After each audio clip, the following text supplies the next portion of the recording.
গায় পাইলে নিরালাই গনবী পাইলে নিরালাই পাইলে নিরালাই গনবী পাইলে নিরালাই দো জাহানের বাদশা হইয়া মদিনাতে আছেন শুইয়া গো দো জাহানের বাদশা হইয়া মদিনাতে আছেন শুইয়া গো উম্মতেরা সালাম দিলে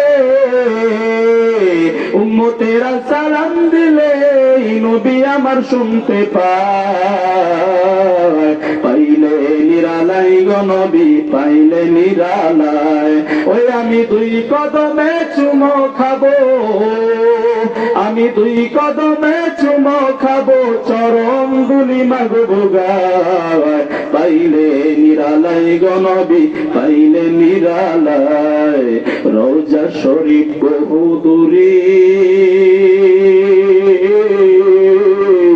লোহিত সাগরের পরে গো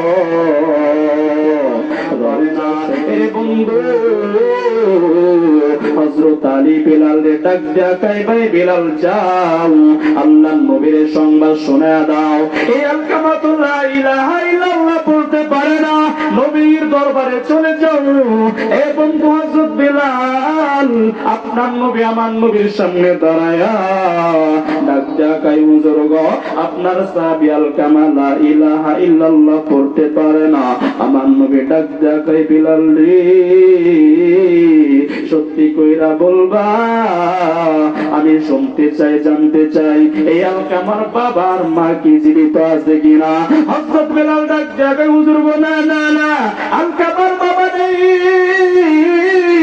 কিন্তু আলকামার মা জিন্দা আছে কিন্তু হুজুর আলকামার মা এত এত দুর্বল হয়েছে এত বৃদ্ধা হয়ে গেছে এত বয়স্ক হয়ে গেছে আলকামাটা কইরা গড়াগড়ি কইরা কাটতেছে গড়াগড়ি কইরা কাটতেছে আর বারবার আব্বা কইরা কাটতেছে এইখানে কার বাবা না একবার বাবার জন্য কান্দো এ সন্তান তোমার এক ফোঁটা চোখের পানিকে আমার আল্লাহ উসিলা বানায়া তোমার বাবার কবরটা আল্লাহ রিয়াজুল জান্নাহ বানিয়ে দিবে আমার নবী যখন বাবার কবরটা দইরা গড়াগড়ি কইরা যখন কান্দি আসমান সহ্য করতে পারে না নবীর কান্না দেখা জমিন সহ্য করতে পারে না নবীর কান্না দেখা এই বন্ধু ফেরেশতারা সহ্য করতে পারে না মিকাইল ফেরেশতা সহ্য করতে পারে না ইসরাফিল ফেরেশতা সহ্য করতে পারে না জিবরাইল আমি সহ্য করতে পারে না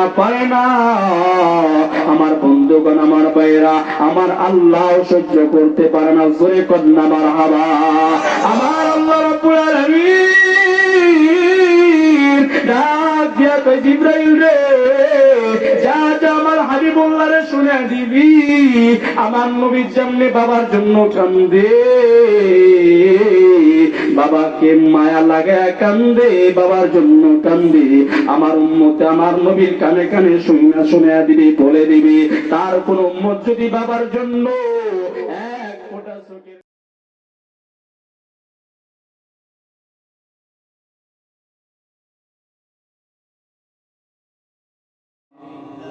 ও ভাইয়া জগত পাগল কাবার জন্যে কাবা পাগল মাবুদের জগত পাগল কাবার জন্যে কাবা পাগল মাবুদের একটু জোরে কোন মারহাবা আরেকটু জোরে বলেন মারহাবা জগত পাগল কাবার জন্যে কাবা পাগল মাবুদের আমার মাবুদ পাগল নবীর জন্যে নবী পাগল উম্মতের লা ইলাহা ইল্লাল্লাহ আর জোরে লা ইলাহা ইল্লাল্লাহ ওই যে সাত সমুদ্র 13 নদী পারি দেওয়া আমার হলো না সাত সমুদ্র 13 নদী পারি দেওয়া আমার হলো না ওই যে মনে বড়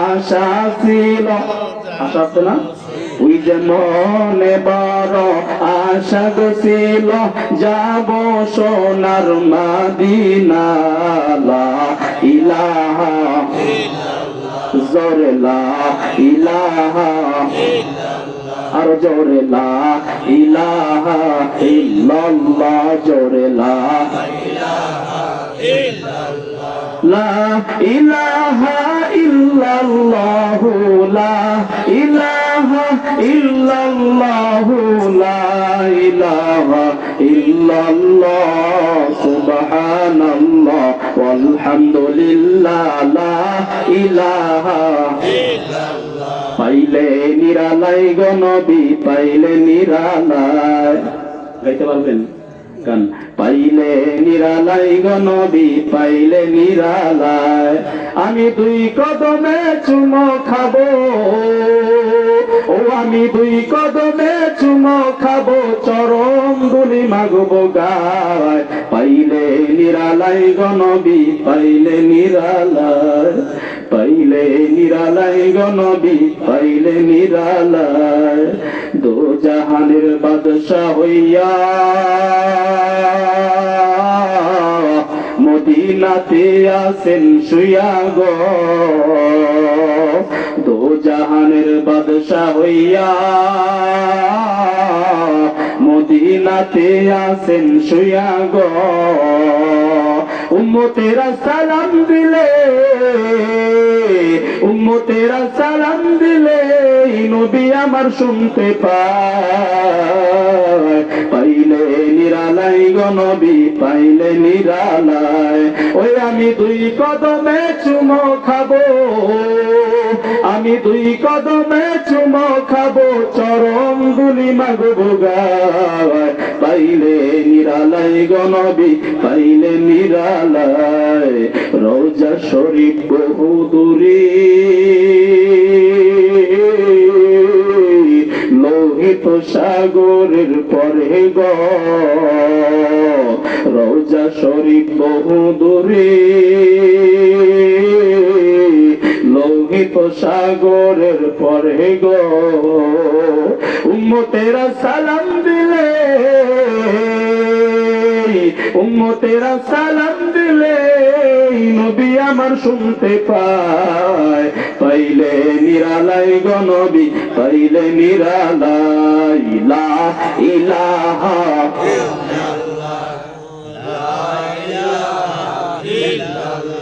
লা ইলাহা ইল্লাল্লাহু মুহাম্মাদুর রাসূলুল্লাহ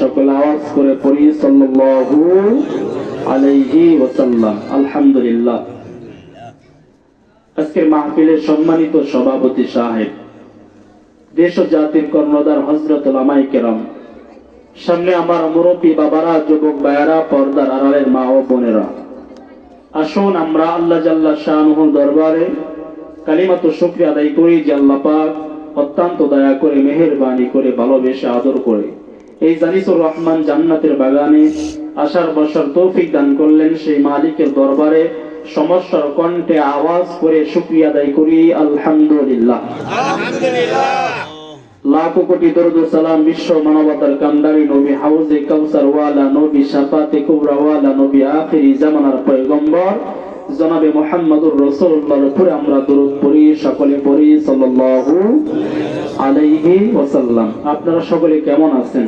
আলহামদুলিল্লাহ আমি আল্লাহ তাআলার রহমতে ভালো আছি আসলেও আমি ওয়াদা পালন করতে পারি নাই কারণ হচ্ছে গিয়া আমি যে জায়গায় আসছিলাম ওই জায়গায় আসলে যিনি দ্বিতীয় বক্তা ওনার প্রোগ্রাম আর এক জায়গায় আছে আমাকে রিকোয়েস্ট করেছে ভাই আপনি আমার পরে আলোচনা করে তারপর চলে যাইনি তো আমি চিন্তা করলাম বড় মানুষ শামসুজ্জামান সাহেব ব্যাপারী পাড়া জামি মসজিদের ইমাম উনি রিকোয়েস্ট করছে আমাকে এর জন্য আমি বললাম ঠিক আছে হুজুর সমস্যা নাই আপনি আলোচনা করেন তো ওনার পরে আলোচনা করতে করতে প্রধান বক্তা আসে না কি করব বলেন এখন প্রধান বক্তা যদি না আসে এই মাপটি ছাড়া যাবে কথা বলেন ছাড়া যাবে তাহলে ওয়াজের প্রেস্টিজটা কি নষ্ট হয়ে যাবে ঠিক না তো এই জন্য চিন্তা করলাম কি করা যাবে আপনাদের একটু কষ্ট দিয়েছেন কষ্ট আমি দিয়েছি বেজার হয়েছেন নিজের সন্তান নিজের ভাতিজা এ বন্ধু নিজের নাতি হিসেবে আজকের আলোচনা শুনে যাবেন পারবেন ইনশাআল্লাহ পারবেন তো ইনশাআল্লাহ? কেউ উঠাটি করবো না ইনশাআল্লাহ, একেবারে সংক্ষিপ্ত আলোচনা করবো ইনশাআল্লাহ। তো আমার ভাই, আমি সূরাতুল বনী ইসরাইল থেকে এই বন্ধু কয়েকটা আয়াতে কারিমা তেলাওয়াত করেছি। নবীজি সাল্লাল্লাহু আলাইহি ওয়াসাল্লামের অসংখ্য অগণিত হাদিস থেকে একটি হাদিস তেলাওয়াত করেছি। দোয়া করতে থাকবেন আল্লাহ পাক যেন তেলাওয়াতকৃত আয়াত হাদিসকে সামনে রেখে কথা বলার তৌফিক যেন আল্লাহ দান করে। চিল্লায়া বলেন আল্লাহুম্মা আমিন। আসলে মাহফিলের প্যান্ডেলে যারা বসে তারা সকলে কি স্বর্ণের মানুষ। কিসের মানুষ? স্বর্ণের। এইখান থেকে চইলা যাইবো আবার কাদার মানুষ হইব। কিসের মানুষ? কারণ এইখানে যতক্ষণ বসে থাকবেন নবীকে মহব্বত করতে ভালো লাগবে, আল্লাহ তাআলার কথা শুনতে ভালো লাগবে। এই মজলিস শেষ তো সব কি এলোমেলো হয়ে যায়, ঠিক কিনা ধরে বলেন? এজন্য এই মজলিস অনেক দামি একটা মজলিস, উলামায়ে কেরামের মজলিস অনেক দামি একটা মজলিস, এই কোরআনের বাগানের মজলিস অনেক দামি। কারণ এইখান থেকে কারো বাপদাদার কথা বলা হবে না, এইখান থেকে কোরআন একটা আয়াত বা দুইটা আয়াত তেলাওয়াত কইরা ধারাবাহিক ভাবে সে আয়াত থেকেই কথা বলা হবে, ঠিক কিনা ধরে বলেন? কোরআন শুনলে ফায়দা কি? দিল দেন। কোরআন শুনলে আল্লাহ পাক রব্বুল আলামিন ডাক দেয়, নবী আপনার উম্মতদেরকে জানায়া দিবেন, শুনায়া দিবেন, যারা মনোযোগ সহকারে চুপ করে কোরআন শুনবে আমি আল্লাহ পাকের খাস রহমত বরকত বান্দার উপরে বর্ষণ করে দিব। কেমনে? আল্লাহ বলতেছেন, বিসমিল্লাহির রহমানির রহিম। আল্লাহু আকবার বলেন। وَإِذَا قُرِئَ الْقُرْآنُ فَاسْتَمِعُوا لَهُ وَأَنصِتُوا لَعَلَّكُمْ تُرْحَمُونَ।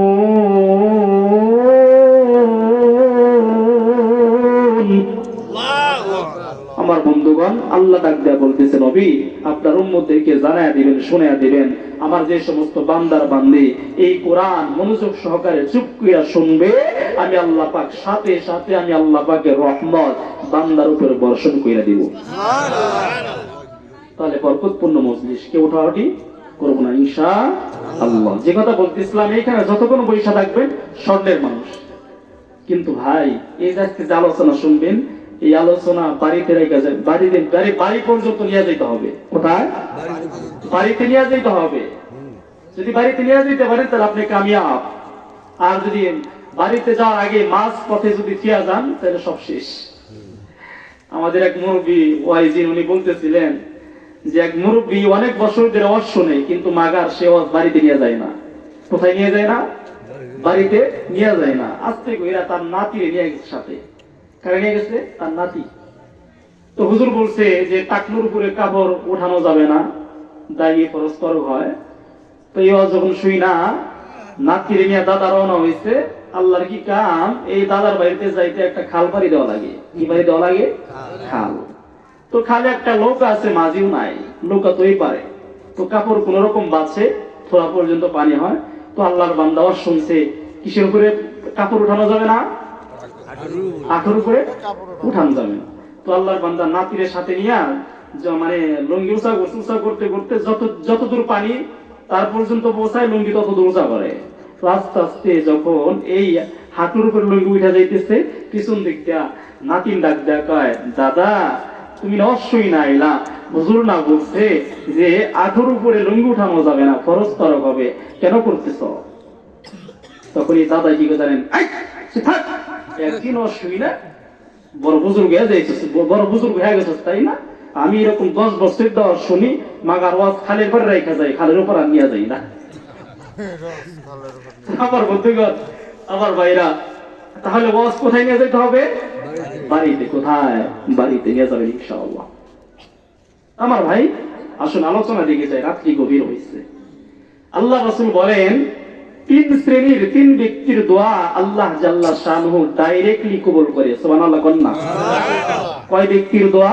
3 ব্যক্তি। এটা আমার বানানো কথা নয়, কারো মন গড়া বানানো কথা নয়। এই বন্ধু হযরত আবু হুরায়রা রাদিয়াল্লাহু আনহু বলেন, আল্লাহর নবীর সাহাবী হযরত আবু হুরায়রা বলেন, আল্লাহর রাসূল বলেন 3 ব্যক্তির দোয়া আল্লাহ তাআলা দোয়া করতে দেরি আল্লাহ পাক কবুল করতে দেরি করে না। জোরে কোন মারহাবা। হযরত আবু হুরায়রা বলেন, সালাসু দাওয়াতিন মুস্তাজাবাতুল লা শাক্কা ফীহিন্না ওয়া দাওয়াতুল লাদিদা ওয়া দাওয়াতুল মুসাফির ওয়া দাওয়াতুল মাজলুম। সুবহানাল্লাহ। হযরত আবু হুরায়রা বলে তিন ব্যক্তির তো আল্লাহ ডাইরেক্টলি কবুল করে। এক নাম্বার দাওয়াতুল ওয়ালিদ, দরদের মা আর বাবা সন্তান। আল-কামার এই ঘটনা শোনার পর আমার নবীর সামনে, আপনার নবীর সামনে হযরত বেলাল রাদিয়াল্লাহু তাআলা আনহু, সালমান ফারসি রাদিয়াল্লাহু তাআলা আনহু, হযরত আলী নবীর সামনে বসা। আপনার নবী আমার নবী ডাক দিয়া কই, আলী রে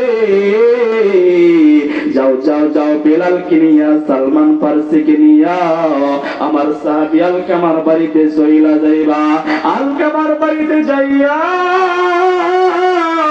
আল-কামার সামনে দাঁড়াইয়া তোমরা কালিমার তালকিল দিয়া দিবা। এই বন্ধু এবার তিনজন সাহাবী যখন আল-কামার বাড়িতে যাইয়া এই আল-কামার সামনে দাঁড়ায়া দাঁড়ায়া যতবার কালিমার তালকিল দেয়, না না না, আল-কামা তো কালেমার আওয়াজ দিতে পারে না। এরে বন্ধু হযরত আলী বেলাল রে ডাক দিয়া কয়, ভাই বেলাল যাও আল্লাহর নবীর সংবাদ শোনায়া দাও।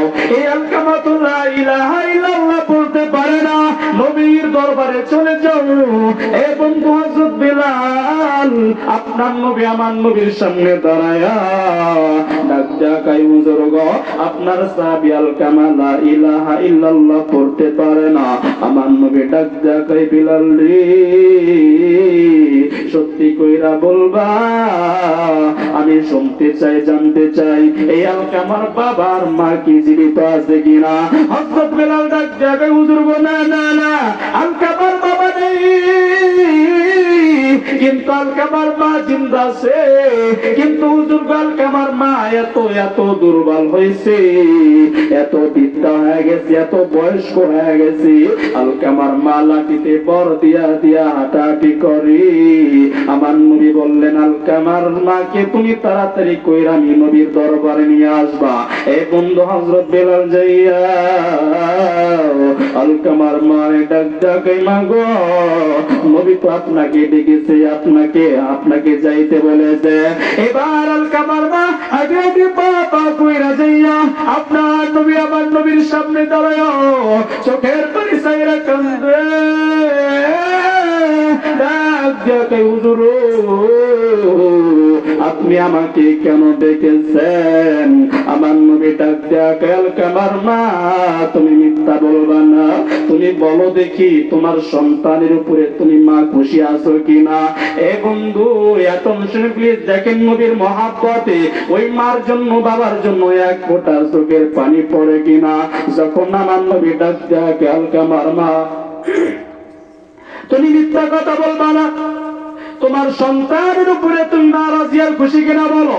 এ বন্ধু যুবক ভাইরা, ওই মারে কোনদিন গালি দিবা না, ওই মার কিন্তু কথা তুমি অবাধ্য হইবা না। দেখো মা যদি বদদুয়া কইরা দেয়, মা যদি দিলে ব্যথা পায়, দেখো মায়ের বদদুয়া মা যদি ব্যথা পায় কেমনে আল্লাহ কবুল কইরা নেয়। এবার আল-কামার মাকে ডাক ডাকে, আল-কামার মা তুমি মিথ্যা বলবা না, বলো দেখি তোমার সন্তানের উপরে তুমি মা খুশি কিনা। এবার আল-কামার মা হাউ কইরা কান্দে, ডাক দিয়া কই, হুজুর আমার সন্তানের উপরে কেমনে খুশি থাকবো, আমার দরদের স্বামী আমার সন্তানদের ছোট রাইকাই কবরে ঘুমায় গেল। হুজুর গো আমার এই সন্তানকে আমি কষ্ট কইরাই না মানুষ বানাইলাম, হুজুর নিজে না খাইয়া সন্তানদের খাওয়া দিলাম। হুজুর গো আমার এই সন্তানকে যখন বিবাহ করা দিলাম, আমার সন্তান বিবি পাইয়া আমি মারে ভুলে গেল, আমি মাকে আর মহব্বত করে না, তার স্ত্রীর সমস্ত কাজ আমি মার দ্বারা করায় না। ইয়া রাসূলুল্লাহ, ইয়া হাবিবাল্লাহ, নবী গো এই জন্য আমি মা আমার আল্লাহর ডাক দিয়ে বলছি, আল্লাহ গো আমার সন্তান আলকামা আমি মার আগে যদি মইরা যায় অথবা পরে মইরা যায়, আল্লাহ আমি আমার সন্তানের জন্য মা হইয়া বদয়া কইরা দিলাম, আমার সন্তান যেন মরণের সময় কালেমার আওয়াজ যেন না দিতে পারে। এ বন্ধু আপনারা খেয়াল কইরা যদি শুই না থাকেন, মনোযোগ লাগায় যদি শুই না থাকেন, তাহলে বলেন আলকামার মায়ের এই তো আমার আল্লাহ কবুল করছে কি করে নাই? জোরে বলেন কবুল করছে কি করে নাই? এই যে হাসাহাসি কিসের? কি হয়েছে তোমাদের? আলোচনা বলতো না, হাসাহাসি করবো না ইনশাআল্লাহ। যে কথা বলতেছিলাম দেখেন দিল দেন, তাহলে আলকামার মায়ের তো আল্লাহ কবুল করছে কি করে নাই? জোরে বলেন কবুল করছে কি করে নাই? যুবকরা মার খিদমত করো, মার কথা শোনো, দুনিয়া সুন্দর হবে। কি চাও তুমি দুনিয়াতে? সব আল্লাহ দিবে। যে কথা বলতেছি এই আলকামার মায়ের বদ আল্লাহ কবুল করতে কি করে নাই?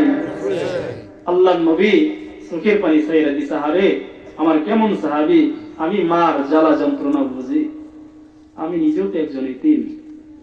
নবী আমার ডাক দেয়া বললো, বেলাল যাও কাঠ সংগ্রহ করো। কাঠ সংগ্রহ করা হলো। আলকামার মা দাঁড়ায় রয়েছে নবীর সামনে। ওগো আল্লাহর নবী কাঠ দিয়ে কি করবেন?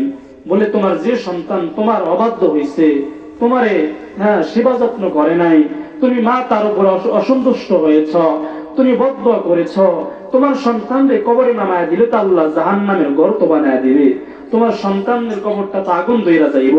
এজন্য আমি নবী চাই যে সন্তান মার অবাধ্য হয়, মায়ের বদদোয়া নেয়, ওই সন্তানকে আমি নবী দুনিয়াতে আগুনে জ্বালায় দিব। নাউজুবিল্লাহ কন্না আস্তে কইরা আল্লাহর নবী যখন আদেশ করলেন কাঠ সংগ্রহ করা হলো। আমার বন্ধুগণ যখন নবী বললেন তোমার সন্তানকে দুনিয়াতে আগুনে জ্বালায়া দিব, মা তো মা, মা ছিল নাই, মা তো মা। মুসলমান ভাইরা আমার, হযরত আলকামার মা ডাক ডাকে, হুজুর এই কাজ দিয়ে কি করবেন? আমার নবী ডাক দেয়া, আলকামার মা রে তুমি জেনে নাও, শুনে নাও, তোমার সন্তান তুমি মা তার জন্য বদদোয়া করে দিছ, তোমার সন্তান তোমারে ভালোবাসে না, মহাব্বত করে না, তোমার সন্তানকে আমি দুনিয়াতে আগুনে জ্বালায়া দিব। যে সন্তান মার অবাধ্য হয়, তোমার সন্তানকে কবরে নামায়া দিলে আল্লাহ তো কবরটা জাহান্নামের গর্ত বানায়া দিবে। না না, আমি নবী তাকে দুনিয়াতে জ্বালায়া দিব। আমার বন্ধুগণ, মা এমন জিনিস, নবীর সামনে হাউমাউ কইরা কান্দে আর ডাক ডাক, হুজুর গো আমার সন্তানকে আমি মা হইয়া, কেমনে আমি মা হইয়া আমার সন্তানকে আমার সামনে জ্বলতে দেখব? না নবী, হয় না, হয় না। আমি মা এই মুহূর্তে আমি দোয়া কইরা দিলাম, আল্লাহ আমার সন্তান আলকামাকে তো আমি মা মাফ কইরা দিলাম। এ মুসলমান ভাইরা রে, হযরত বেলাল ডাক দিয়া উম্মতে মুহাম্মাদে মায়ের দোয়া যে কেমনে কবুল হয়। হযরত বেলাল দৌড় মারছে আলকামার বাড়ির দিকে। আলকামার বাড়িতে যাইয়া দেখে এই জনম দুঃখী মা সন্তানকে মাফ করতে দেরি হইছে। আমার বন্ধুগণ, আলকামা পড়ছে লা ইলাহা ইল্লাল্লাহু মুহাম্মাদুর রাসূলুল্লাহ। একটু জোরে জোরে বলেন সাল্লাল্লাহু আলাইহি ওয়াসাল্লাম। এজন্য মায়ের দোয়া আল্লাহ কবুল করে কি করে না? এ বন্ধু সকলে আওয়াজ কইরা বলেন মায়ের দোয়া আল্লাহ কবুল করে কি করে না? এ বন্ধু তাহলে এখন শুনুন প্লিজ, বাস্তব একটা ওয়াকিয়া শুনাইয়া দিব। আপনারা কি সিরাজগঞ্জ চিনেন? সিরাজগঞ্জ চিনেন নাকি? এই সিরাজগঞ্জ উল্লাপাড়া চিনেন? এই সিরাজগঞ্জ উল্লাপাড়া বিরাট একটা মাহফিলের আঞ্জাম করা হয়েছে। ওই মাহফিলে প্রধান মেহমানকে করা হয়েছে বাংলাদেশের প্রখ্যাত একজন আলেম দ্বীন, যিনি ভাইরাল বক্তা হিসেবে পরিচিত, যার আলোচনা শোনার জন্য যুবকরা পাগল। এই বন্ধু, মা বোনরাও যার আলোচনা নিত্য সব সময় শুনে, এই একজন ভাইরাল বক্তাকে যখন সিরাজগঞ্জ উল্লাপাড়ায় দাওয়াত করে নেওয়া হলো, আমার বন্ধুগণ, এই এলাকায় যদি ভাইরাল বক্তা আসতো, যে বাড়িতে তাকে মেহমানদারি করার জন্য, রেস্ট নেওয়ার জন্য, বিশ্রাম করার জন্য সুযোগ কইরা দিতেন, ওই বাড়িতে লোক যাইতে কি যাইতো না? যাই। হুজুরের সামনে একটু, হুজুরের নিয়ে একটা ছবি উড়ে আসি, ঠিক কিনা ধরে বলেন? হুজুরের সাথে মোসাফা করি, একটু দোয়া নেই। তো আমার বন্ধুগণ, এই ভাইরাল বক্তাকে যেই বাড়িতে রেস্ট নেওয়ার জন্য, বিশ্রাম নেওয়ার জন্য বসানো হলো, ওই বাড়িতে আমার ভাইরা যুবকের আনাগোনা সমস্ত যুবক যাইয়া হুজুরের সাথে মুসাফা করে, মাথা গায়ে দেয়, হুজুর কাছে দোয়া রাখেন আমার জন্য। হুজুর দোয়া করতেছে, হঠাৎ কইরা মাহফিলে স্বেচ্ছাসেবক যারা, তারা হুজুরের কাছে আরজি পেশ করছে, হুজুর এমন একটা যুবক আসছে আপনার সাথে দেখা করার জন্য। ওই যুবকটা মাজুর। কেমনে মাজুর? বলে তার হাতে ব্যান্ডেজ করা, তার পা ব্যান্ডেজ করা। কি বলে এগুলা? এত সুন্দর একটা যুবক, হাতে ব্যান্ডেজ, পায়ে ব্যান্ডেজ, কারণটা কি? এবার হুজুরকে ডাক ডাকে, হুজুর জানি না, আপনার সাথে একাকি কথা বলবে। কেমনে কথা বলবে? একাকি কথা বলবে। হুজুর বললেন ঠিক আছে, নিয়ে আসো। যুবক যখন হুজুরের সামনে দাঁড়াইছে, সালাম দিছে, আসসালামু আলাইকুম ওয়া রাহমাতুল্লাহ, হুজুর কেমন আছেন? হুজুর সালামের জবাব দিছে, ওয়া আলাইকুম আসসালাম, আলহামদুলিল্লাহ ভালো আছি, তুমি কেমন আছো? ওই যুবকটা বলতেছে, হুজুর ভালো আছি। এই যে আমার হাত দেখতেছেন না, এই হাতটা চিকন হইতে হইতে হইতে হইতে বাঁশের কুঞ্চির মতো হয়েছে। কিসের মতো? বাঁশের কুঞ্চির মতো। দিল দিবেন। এই যে হুজুর আমার ডান পা দেখতেছেন, এই ডান পাটা, এই যে ব্যান্ডেজ দেখতেছেন, ব্যান্ডেজের উপর দিয়ে কষানি করতেছে। কি করতেছে? কষানি, পানি বের হচ্ছে। হুজুর ডাক দিয়ে বললো, পায়ে ব্যান্ডেজ কেন যুবক? বলতেছে, হুজুর আমার পাটা পছন্দ ধরে গেছে। কি হয়েছে? পছন্দ। তো ডাক্তাররা কি বলে? যুবক বলতেছে, হুজুর ডাক্তার বলছে, যুবক তুমি যতই চিকিৎসা নাও, তোমার পা কাইটা ফেলাইতে হইব। কি করতে হবে? দিল দেন। হুজুর কাঁদতেছে, কি ব্যাপার যুবক, কি করছো, কেমনে এগুলা হইল? আস্তে কইরা যুবকটা হুজুরের সামনে চোখের পানি ছেড়ে ছেড়ে কান্দে, আর বলে, হুজুর গো, অন্য কিছু নয়, অন্য কিছু নয়, এইটা আমার মায়ের বদদোয়া। এই বন্ধু আমার ভাইরা, হুজুর চোখের পানি ছেড়ে ছেড়ে কান্দে, আর ডাক ডাকাই, তোমার মায়ের সাথে কি করছো, এই জন্য তোমার হাত বাঁশের কুঞ্চির মতো হয়েছে। এর জন্য সত্যি কইরা বলবা, তোমার পায়ে পছন্দ হয়েছে কেমনে? এ বন্ধুরে যুবকটা আমার ভাইরা হুজুরের সামনে হাউমাউ কইরা কান্দে, আর ডাক ডাকে, হুজুর আমি সিরাজগঞ্জ উল্লাপাড়া বিজ্ঞান কলেজের একটা ছাত্র। হুজুর মা বাবার অজান্তে আমি একটা মেয়ের সাথে রিলেশন কইরা, ওই মেয়ের মা বাবার অজান্তে আমি বিবাহ কইরা আমার বাড়িতে যখন নিয়ে গেলাম, আমার মা আর বাবা কয়েকদিন আমাদের মেনে নিল না। কয়েকদিন যেতে না যেতে আমার মা আর বাবা আমাদের মেনে নিল। খুব ভালোই সংসার চালাইতেছিলাম। ও হুজুর গো, 1 বছর পর আমার দরদের বাবা আল্লাহর ডাকে সাড়া দিয়া ওই 3.5 হাত মাটির নিচে গেছে ঘুমাইয়া। এখন আমি কি করব? বাপের টাকায় চলতাম, বাবাই কামাই কইরা দিত। একটা তো বটগাছ ছিল, আর বটগাছ নাই। এখন আমি কি করব? ও হুজুর, আমি তো বিজ্ঞান কলেজের একজন ছাত্র, আমার কিছু কোয়ালিফিকেশন আছে। ও হুজুর গো, আমার এই সার্টিফিকেট নিয়ে আমি জবের জন্য, চাকরির জন্য ঘুরতে ঘুরতে একটা ভালো একটা চাকরির সন্ধান পেয়ে গেলাম, ভালোই স্যালারি পেলাম। ও হুজুর গো, আমার মা আর আমার একটা ছোট বোন, আমার মাকে নিয়ে ভালোই চলতেছিলাম। আমি যখন ছুটিতে বাড়িতে আসতাম, আমার মা আমার মার নামে, আমার বোনের নামে, আমার স্ত্রী বারবার আমার নামে মিথ্যা কথা বলতো, আমার মার নামে মিথ্যা কথা বলতো। আমার মাকে আমি ছেলের কাছে দোষী বানাইত। ও হুজুর, আমার বিবির কথা আমি কান দিতাম না। এইরকম আমার বন্ধুগণ সন্তান বিবাহ করে, এই বউগুলা আমার বন্ধুগণ শাশুড়ির নামে, শ্বশুরের নামে সন্তানের কাছে আমার বন্ধুগণ মিথ্যা কথা বলে, কি বলে না? পর্দার আড়ালে মা বোনরা যারা আসছেন, কামা তাদিলু তুদানু একটা প্রবাদ আছে, যে যেমন কর্ম করবে সে ওই কর্মের উপরে প্রতিফল পাবে। আপনি আপনার শাশুড়ির সাথে যে এরকম আচার ব্যবহার করতেছেন, লেখা রাখেন কামা তাদিলু তুদান, যেমন কর্ম করবেন সেম তেমনি পাইবেন। আজকে আপনার শাশুড়ি দেখতে পারেন না, আপনি একদিন শাশুড়ি হইবেন, ঠিক কিনা জোরে কর। আপনি শ্বশুর দেখতে পারেন না, খেয়াল করে রাখেন। এই জন্য শ্বশুর শাশুড়ি মা আর বাবার চিহ্ন দেখতে হবে, চিল্লা এখন ঠিক কিনা। আমার বন্ধুগণ, এই যুবকটা কাঁদতেছে আর বলতেছে, হুজুর আমার বিবি আমার কানে কানে কান পরা দিত, তোমার মা ভালো না, আসুন আমরা আলাদা খাই, দিন হয়ে যায়। আমি আমার স্ত্রীর কথা কান লাগাইলাম না। আমার মা ডাক দিয়ে বলল, সন্তান তোমার বিবি কেন আমার নামে মিথ্যা কথা বলে? আমার মা শুধু এই কথা বলছে, বলতে দিয়ে আমার স্ত্রীর রাগ কইরা একটা কাপড় বা ওন্না নিয়া ঘরে ছিটকারে লেগে ফাঁসি নিবিনিব অবস্থা। কি করবে? ফাঁসি নিবিনিব অবস্থা।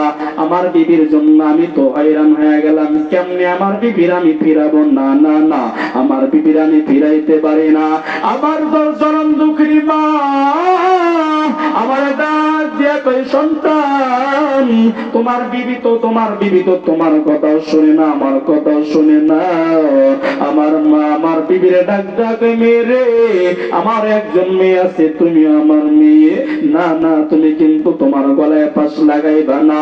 এবার আমার বিবি ডাক ডাকে, স্বামী গো তোমার মাকে যতক্ষণ না পর্যন্ত এখান থেকে তাড়ায় না দিবা, ততক্ষণ পর্যন্ত কিন্তু আমি একটা কাণ্ড ঘটায় ফেলাইয়া দিব। ও হুজুর, ওই কথা যখন আমার বিবি আমারে বলল, আমি আর ঠিক থাকতে পারলাম না।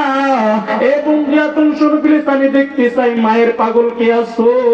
ওই মার জন্য যে মা হারাইছ, এক ফোঁটা চোখের পানি ফেলাইয়া দিবা। কতবার নিষ্ঠুর সন্তান হইলে এবং যে সন্তান তার রাগ কন্ট্রোল না করতে পেরে তার জনম দুঃখিনী মার সামনে দাঁড়ায় আমার বন্ধুগণ বিবির কথা শুই না, মার গালি এত জোরে একটা থাপড় মারছে, জনম দুঃখিনী মা গর্ভধারিণী মা সন্তানের থাপড় আঘাতে মা জমিনে পড়ে গেছে। ডাক যাবে, সন্তান আমার কোন হাত আমি মারে থাপড় মারলি রে বেটা? তুই জানোস না যখন তুই আল্লাহর রহমতে দুনিয়াতে আসলি বেটা, তোর হাত আমি কত বারবার তেল মালিশ করতে যাই, সুমা খাইছি। এই সন্তান তুই কেমনে আমি মার গলে থাপড় মারলি সন্তান? এই কথা যখন আমার মা বলল, আমি আমার রাগকে আরো কন্ট্রোল করতে পারলাম না। আমার বিবি তো দিকটা শুধু আমার মান নামে গীবত করতেছে। ও হুজুর, বিবির মহব্বতে বলিয়া আমি আমার মার সামনে দাঁড়ায়া এই জামার ডান পা দেখতেছেন, এই ডান পা দিয়া আমি আমার মার মাঞ্জা বরাবর এত জোরে একটা লাথি মারলাম গো হুজুর। আমার মা চিৎকার দিয়া ডাক দেয়া, সন্তান রে কোন পা তার আমি মার মাঞ্জায় লাথি মারলি রে বেটা? ওই বেটা তুই জানোস না রে, কয়দিনের বউ পাইয়া বুইলে গেলি, আমি মার গালে থাপড় মারলি, পা দ্বারা লাথি মারলি। ও সন্তান রে, তুই জানোস না তোর হাত আর পা আমি বাজে কতবার চুমা খাইছি। একটা ডাক দিতে, সন্তান তুই কি করলি? এই ডাক দিয়া হুজুর আমার মা শক্ত হয়ে গেল, আমার মা অজ্ঞান হয়ে গেল।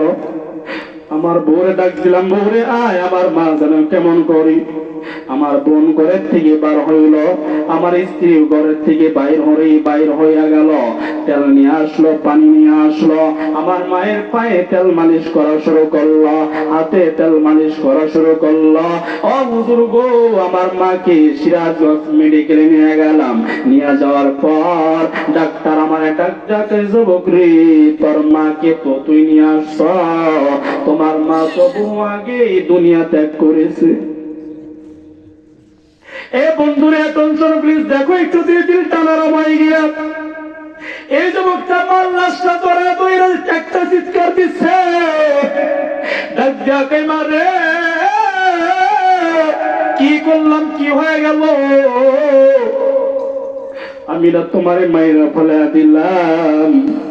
আমার ছোট বোন ডাক ডাকে বাইরে, ওর কথা শুই না কেমনে আমার মারে মাইরা লাইবি। হুজুর আবার বাকি যখন কাপড় দাপড় করলাম, কয়েকদিনের পর আমার হাত কেমন যেন ব্যথা লাগে। আস্তে আস্তে কইরা দেখি আমার হাত প্যারালাইসিস হয়ে গেল। আমার হাত দ্বারা কোনো কাজ করতে পারে না। আমার হাত প্যারালাইসিস হওয়ার পর আমার হাতটা আস্তে আস্তে চিকন হয়ে যায়। আমার পায়ে একটা গামাচির মতো একটা গোটা উঠলো। ওই গোটাকে আমার সিঁড়ি দ্বারা যখন আমি ওই গোটাকে গালিয়ে দিলাম, ওই গোটার থেকে যত কষানি গড়ায় গড়ায় গড়ায় গড়ায় পড়লো আমার পায়ে, যে জায়গায় ওই কষানি পানি যে জায়গায় লাগছে ওই জায়গায় আমার পাটা পছন্দ হয়ে গেছে। ও হুজুর গো, ডাক্তার বলেছে যুবক রে, তোর পা তোর দেহে রাখা যাবে না, যাবে না, যাবে না। তোর পাটা তোর দেহের থেকে আলাদা কইরা পালাইতে হইব। এ মুসলমান বন্ধু, এই যুবকটা যুবকরে দইরা কান্দে। যুবক রে, কেমনে তুই জান্নাতে লাথি মারলি, কেমনে মার লাথি মারলি, এই গুনাহ নিয়ে কেমনে আমার মালিকের সামনে দাঁড়াবি? এ বন্ধু, এখন চলবি চিন্তা নরম কইরা দিবা। এবার যুবকটা আমার বন্ধুগণ হুজুরে পাটা শক্ত কইরা দইরা ডাক ডাকায়, হুজুর গো, আমার আল্লাহ কি আমারে মাফ কইরা দিব না? এবার হুজুর ডাক দিয়া কয়, আমার আল্লাহ ডাক দিয়া কয়, উলিয়া ইবাদিয়াল্লাযীনা আসরাফু আলা আনফুসিহিম লা তাকনাতু মির রাহমাতিল্লাহ। একটু জোরে জোরে কন্না আল্লাহু আকবার। এখন আমার আল্লাহ ডাক ডাকায়, পৃথিবীর মানুষ গুনাহ করে করে পাহাড় পরিমাণ গুনাহ করে ফেলে দিয়েছ, গুনাহ করে করে সাগরের ফেনা পরিমাণ গুনাহ করেছ। না না না, লা তাকনাতু মির রাহমাতিল্লাহ, আমি আল্লাহর রহমত থেকে তোমরা নিরাশ হইবা না, হইবা না। যতই গুনাহ করো না কেন, আমি আল্লাহ তোমাদের সব গুনাহ তওবা করলে, আমি আল্লাহর কাছে মাফ চাইলে, আমি আল্লাহ তোমাদের জীবনের গুনাহ মাফ কইরা দিব। একটু জোরে জোরে বলেন না সুবহানাল্লাহ। এ মুসলমান ভাইরা আমার, এবার হুজুর ডাক দেখাইছো, যদি মার কাছ থেকে মাপ তুমি কেমনে নিবা আমি তোমাকে বলে দেই। তোমার মায়ের কবরের সামনে দাঁড়ায় যাইবা, তোমার মার জন্য দোয়া করবা বেশি বেশি। তোমার মায়ের আত্মীয় স্বজন যারা আছে তাদের সাথে সম্মানজনক কথা বলবা, তোমার মার জন্য দান খয়রাত করবা। আমার আল্লাহ চাইলে তোমার জীবনের গুনাহকে আল্লাহ মাফ কইরা তুমি সন্তানকে উসিলা বানাইয়া আমার আল্লাহ তোমার মার কবরটা মাফ করে দিবে। একটু জোরে জোরে বলেন না সুবহানাল্লাহ। একটু জিকির করেন লা ইলাহা ইল্লাল্লাহ, লা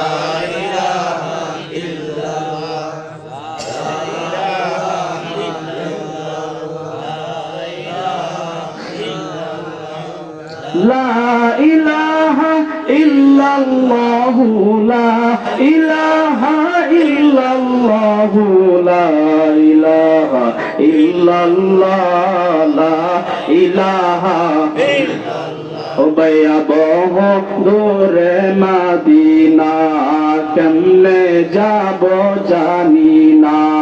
দয়া করো দয়ার মাওলা, পুরাও মনের বাসনা। লা ইলাহা ইল্লাল্লাহ, লা ইলাহা ইল্লাল্লাহ, মুহাম্মাদুর রাসূলুল্লাহ। সকলে আওয়াজ কইরা বলেন সাল্লাল্লাহু আলাইহি ওয়াসাল্লাম। ছেড়ে দিব, ছেড়ে দিব, ছেড়ে দেওয়ার জন্য সংক্ষেপ, একদম সংক্ষেপ, আর 5 মিনিট সংক্ষেপ। আমার ভাই, তাহলে কয় ব্যক্তির দোয়া কবুল? জোরে বলেন, কয় ব্যক্তির? পৃথিবীর জমিনে ইবাদত করব কার? আল্লাহ। ইবাদতের পরে এ বন্ধু মা বাবার খেদমত করার জন্য আদেশ করেছেন কে? আল্লাহ। কতক্ষণ পর্যন্ত? আপনার আমার জীবন দশায় যদি আপনার মা আমার মা পার্থক্য হয়, বৃদ্ধ হয়, দুর্বল হয়, মা আর বাবার সামনে উফি ওয়ালা তানহারহুমা, উফ পরিমাণ আওয়াজ করা যাবে না, আদেশকার। আর মা আর বাবা যদি কবর জগতে ঘুমায়া যায়, ওই মার জন্য বাবার জন্য একটা আল্লাহ দোয়া শিখাইছে, রব্বির হামহুমা কামা রব্বায়ানি সগীরা। এই দোয়া করব তো ইনশাআল্লাহ। তাহলে দিল দেন, এই বন্ধু, কেন মার কবরের সামনে যায় রব্বির হামহুমা কামা রব্বায়ানি সগীরা বলবেন না? আমার ভাই, যারা মাকে, মা যার জীবিত আছে, বাবা যার জীবিত আছে, আল্লাহ রাসূল বলেছেন আল জান্নাতু তাহতা আকদাবিল উম্মাহাত। এই বন্ধু, মায়ের পায়ের নিচে আল্লাহ নবী জান্নাত রাখছে। সুবহানাল্লাহ কন্না, সুবহানাল্লাহ, মারহাবা। আল্লাহর সন্তুষ্টি যদি পাইতে চান, রিদাল্লাহি ফি রিদাল ওয়ালিদাইন ওয়া সাখাতুল্লাহি ফি ওয়া সাখাতুল ওয়ালিদাইন। আল্লাহর নবী ফরমান, আল্লাহর সন্তুষ্টি যদি আমার উম্মতরা যদি পেতে চাও, তোমার মা আর বাবাকে সন্তুষ্ট রাখো। তোমার মা আর বাবা যদি তোমার উপরে সন্তুষ্ট থাকে, আল্লাহ সন্তুষ্ট থাকবে। সুবহানাল্লাহ কন্না, সুবহানাল্লাহ। ভাই, মা বাবাকে সন্তুষ্ট রাখতে হবে। বিশ্বনবী সরওয়ারে দো আলম মুহাম্মদুর রাসূলুল্লাহ বাবার আদর পায় নাই। কার আদর পায়? মায়ের গর্ভে 6 মাস অবস্থায় বাবা ইন্তেকাল করছেন। এই বন্ধু, মদিনায় দাফন করা হয়েছে। আমার ভাই, যাদের বাবা নাই, বাবার জন্য কিঞ্চিত পরিমাণ চোখের পানি হইলে ছাড়বেন। আল্লাহর নবী 6 বছর বয়স এখন পর্যন্ত হয় নাই, বাচ্চারা খেলাধুলা করতেছিল। হঠাৎ করে এই বন্ধু বিকাল বেলা তাকে দেখে সকলে বাবা এসে সন্তানকে, এই বন্ধু মাটি যাইরা সন্তানের গালে চুমা দিয়া এই বন্ধু সন্তানকে কোলে নিয়ে বাড়ির দিকে রওনা হয়। ইতিম নবী তাকে দেখে কাঁদতেছে। আরে আমার বাবা কই? আমারও তো কেউ বাবা বলে, আমারও তো কেউ একবার মুহাম্মদকে ডাক দিল না? আমারে মুহাম্মদকে ডাক দিয়ে আমার গালে তো চুমা খাইল না আমার বাবায়? আমারে কোলে নিয়ে তো আমার বাবায় বাড়িতে নিয়ে গেল না? কাঁদতেছে। রাত্রি হয়, মুহাম্মদুর রাসূলুল্লাহ বাবার জন্য কাঁদে। মা মেনা খুঁজতেছে, বেটা কই গেছে? খুঁজতে খুঁজতে বন্ধু মুহাম্মদুর রাসূলুল্লাহকে তাকে দেখে বাবার জন্য কাঁদতেছে। মা মেনার সাথে সাথে সন্তান মুহাম্মদুর রাসূলুল্লাহর বুকের সাথে জড়ায় ধরছে। কি হয়েছে, তুমি কাঁদো কেন? বলে, মা, বিকেল বেলা দেখলাম সকল ছেলেদের বাবা এসে আদর কইরা বাড়িতে নিয়ে গেল। কই আমার বাবা আব্দুল্লাহ তো আমার কোলে নাই না? আমার তো একবার মোহাম্মদকে ডাক দেয় না? এই বন্ধু, তোমারও যারা বাবা হারাইছো, তোমারও তার আব্দুর রহমানকে একটা ডাক দেয় না? তোমারও তো আব্দুল্লাহকে একবার ডাক দেয় না? বাবা আব্দুল্লাহ মায়া লাগে না? তুমি কেমনে মায়া দেখো? মাকে বলতেছে, মা, বাবার তো 2 নন্দরা তাকায় দেখতে পারবো না, বাবার কবরটা আমি একটু জিয়ারত করব, বাবার কবরটা আমি 2 নয়নে দেখে আমার দিলটা ঠান্ডা বানাইমু। এবার মা মেরা বলতেছে, ঠিক আছে চলো, আমি তোমার নানা আব্দুল মুত্তালিবের কাছে যাই, দেখিনি আমার শ্বশুর অনুমতি দেয় কিনা। শ্বশুরের কাছে গেছে, বাবা আমার সন্তান মুহাম্মদ তো তার বাবার কবরটা দেখবে। আব্দুল মুত্তালিব বলতেছে, ঠিক আছে যাও বৌমা, আমাদের দাসী উম্মে আইমানকে সাথে নিয়া উটের উপরে সওয়ার হইয়া চলে যাও মদিনায়। যাইতে যাইতে বন্ধু দিলটা নরম কইরা দিবেন। যাইতে যাইতে যখন মদিনায় পৌঁছাইছে, মা মেরা ডাক ডাকে, বেটা মুহাম্মদ, বেটা আমার মুহাম্মদ তাকে দেখ।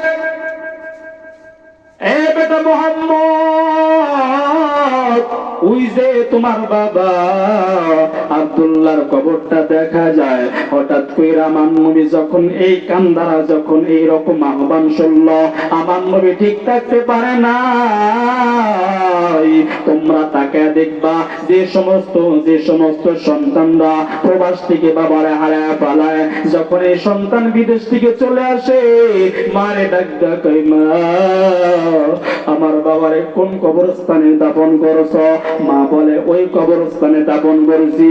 এরে বন্ধু, অসংখ্য সন্তানের দিকে তাকায়া দেখেছি, বাবার কবরের সামনে দাঁড়ায়া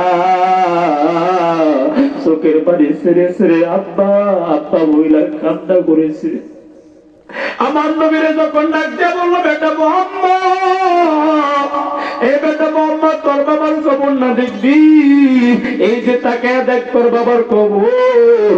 এই বন্ধু আল্লাহর নবী সওয়ারের থেকে লাফ দিয়া নামিয়া বাস পাখির মতো দৌড়ায়া বাবার কবরটা দৌড়াই 3 নবী 6 বছরের বালক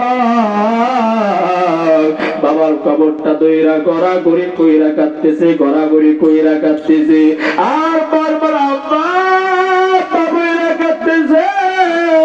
এইখানে কার বাবা না একবার বাবার জন্য কান্দো, এ সন্তান তোমার এক ফোঁটা চোখের পানিকে আমার আল্লাহ উসিলা বানায়া তোমার বাবার কবরটা আল্লাহ রিয়াজুল জান্নাহ বানিয়ে দিবে। আমার নবী যখন বাবার কবরটা দইরা গড়াগড়ি কইরা যখন কান্দি, আসমান সহ্য করতে পারে না নবীর কান্না দেখা, জমিন সহ্য করতে পারে না নবীর কান্না দেখা। এ বন্ধু ফেরেশতারা সহ্য করতে পারে না, মিকাইল ফেরেশতা সহ্য করতে পারে না, ইসরাফিল ফেরেশতা সহ্য করতে পারে না, জিবরাইল আমি সহ্য করতে পারে না। আমার বন্ধুগণ, আমার ভাইরা, আমার আল্লাহ সহ্য করতে পারে না। জোরে কন্যা মারহাবা।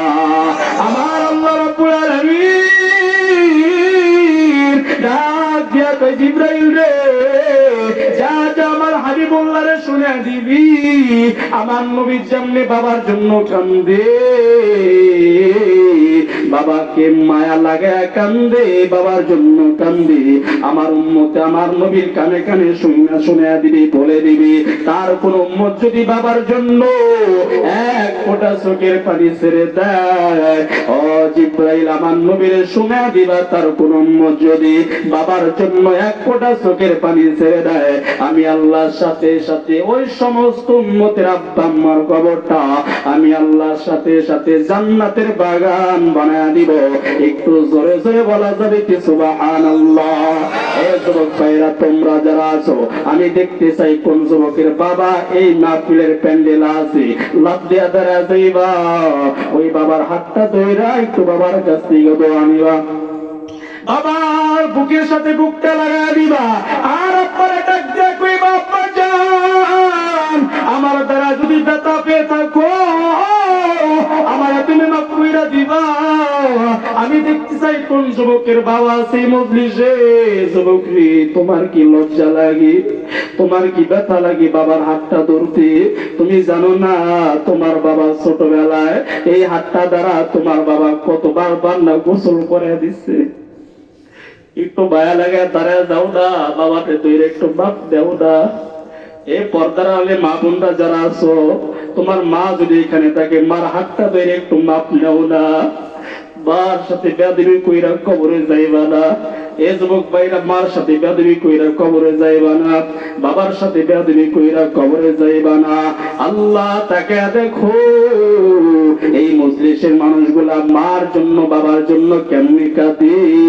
আল্লাহ গো তাকে দেখো, এই মজলিসের মানুষের চোখের পানিকে উসিলা বানায়া দিও।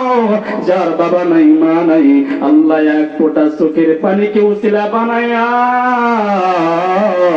আল্লাহ গো তাদের আব্বা আম্মার কবরটা তুই মাফ কইরা দাও। যাদের আব্বা আম্মা জীবিত, এক ফোঁটা চোখের পানি উসিলা বানায়া দিয়া তাদের আব্বা আম্মার জীবনের গুণ আল্লাহ মাফ কইরা দাও। সকলে বলেন আল্লাহুম্মা আমিন।